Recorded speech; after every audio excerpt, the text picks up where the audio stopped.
20 million years ago, the land north of the Carpathians was under the waters of a vast sea. Then the climate changed. The temperatures became tropical, the seas dried out, and they left deposits of a substance that was to provide the region's wealth for millennia: salt, in an amazing variety of forms.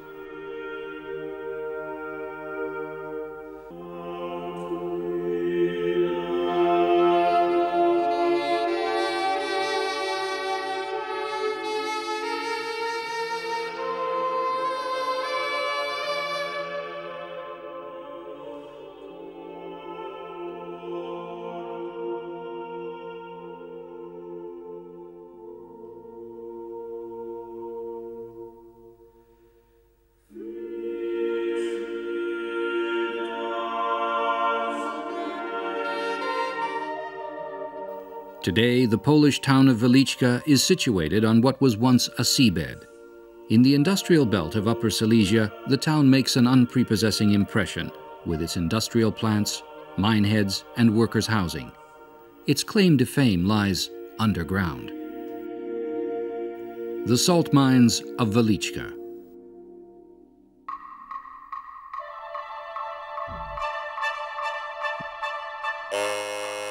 For centuries, miners and visitors have entered here.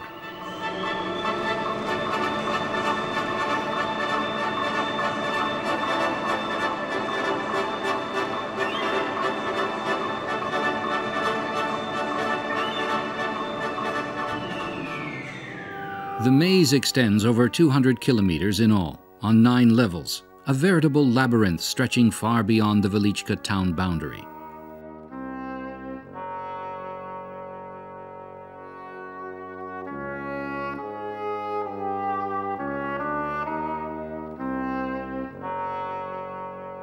Old plans show more than 2,000 galleries, dead ends, ventilation shafts, cross-link adits, artificial pools, and even bizarre caves.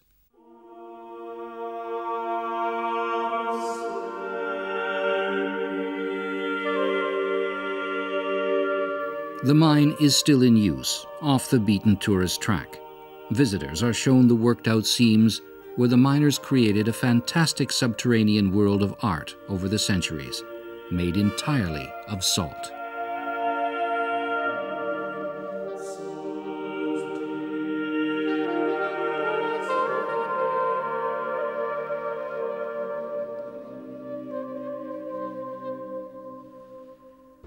In the 13th century, the Wieliczka miners discovered rock salt. A local legend, represented by life-size salt figures, tells that Princess Kinga of Hungary wished to present her husband-to-be, the Prince of Krakow, with a particularly costly wedding gift. The Poles already had everything, except salt.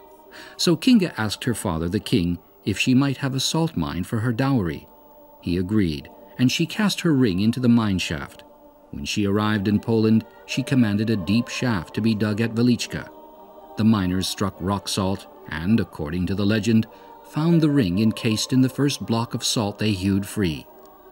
And that, they say, is how salt came to Poland.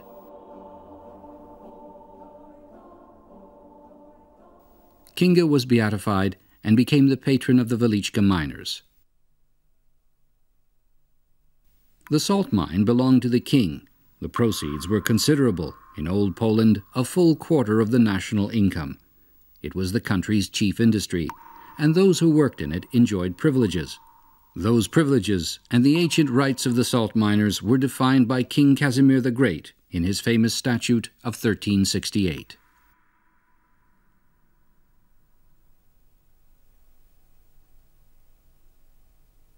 The mine was extended steadily over the centuries that followed. Trade in salt went well, and the mining methods were continually modernized. Wieliczka prospered, and its salt mines were renowned in all Europe.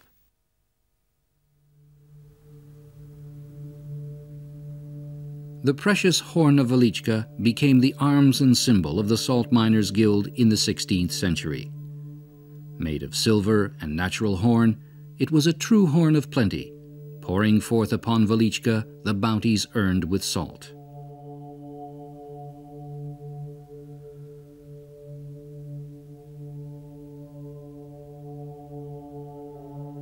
Mechanical horse-powered lifts and hoists were introduced to winch the weighty blocks of salt from one level up to the next.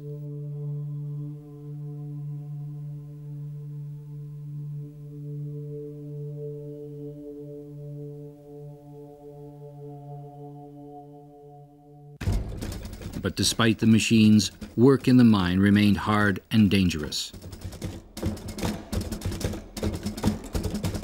The convenient steps were added much later for visitors. The miners of old cut simple steps into the bare rock.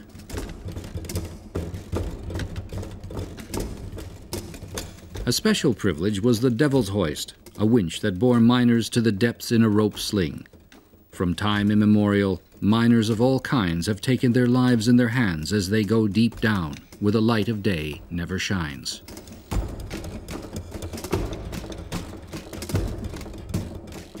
Methane gas posed the constant risk of explosion. It had to be regularly burnt off, a dangerous undertaking, and there was no defense against fires underground.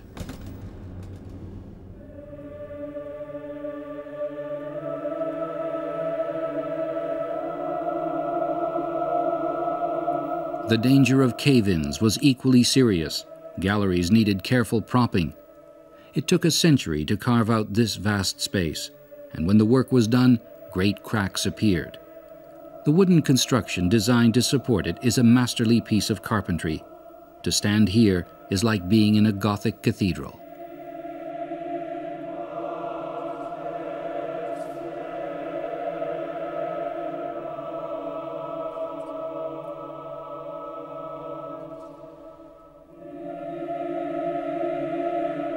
It took a whole forest to provide the wood.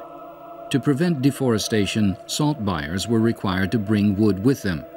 Without proper underground support, the mining would have had to be stopped.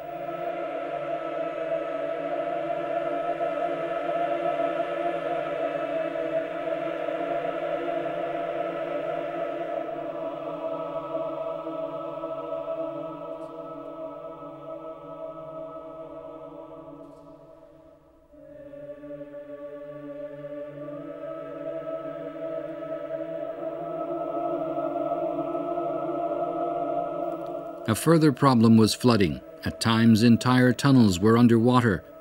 A drainage system was introduced to draw off the water into tubs which were then taken above ground.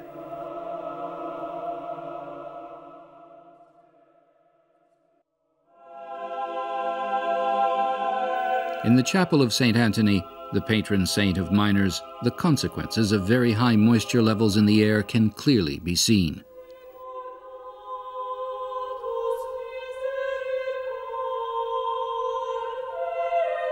The entrance to the mine used to be here, so that moist air could penetrate from outside.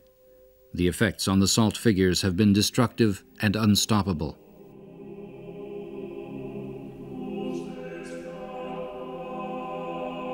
The original detail of the figures has long since been worn away, leaving much reduced, simplified shapes with a quality and appeal of their own. They now resemble 20th century sculpture.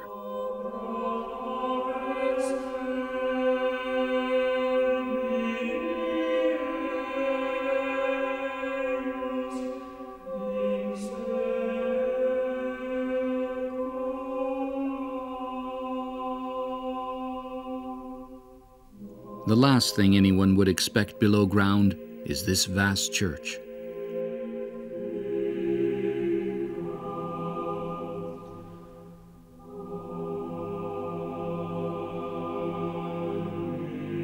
Even the chandeliers are made of salt. This underground vault has all the sublime grandeur of a cathedral made of salt. Weddings are occasionally held here. After all, salt is an ancient symbol of loyalty and friendship.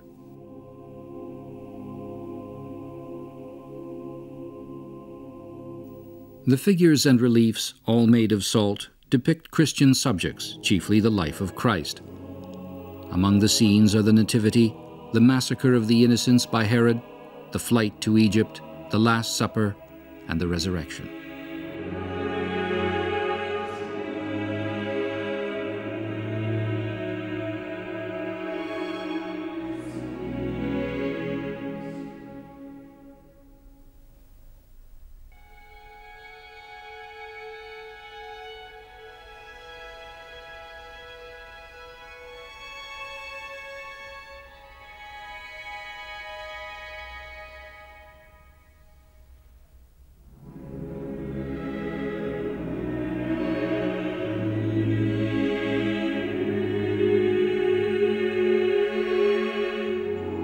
Some of the figures in the salt chapel are carved from single blocks of pure rock salt, so translucent as to seem almost transparent.